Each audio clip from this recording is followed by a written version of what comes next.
This is Jamaica News Roundup. I am Shantae. The United States government has donated a 70-bed field hospital to Jamaica to assist with the fight against the COVID-19 pandemic. The mobile medical facility was transported to Kingston by the U.S. Air Force and will be set up in St. Andrew.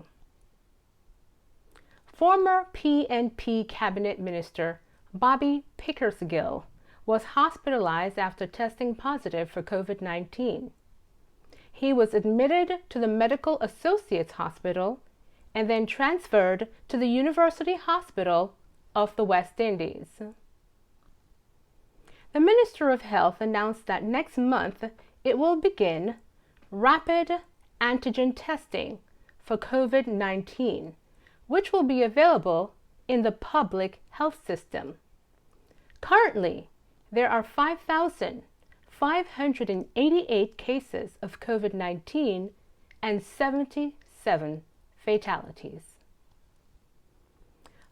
According to multiple polls, Hanna, a former Miss World, is the favorite to begin as the next president of the People's National Party. She is followed by Golding and Damion Crawford. Several commercial banks in Jamaica have started to ease account opening requirements.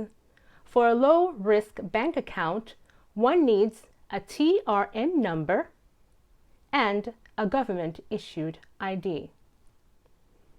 Currently, the Jamaican dollar is $142.57 to $1 US.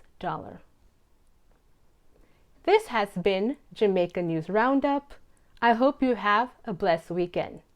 If you like this video, please share and subscribe.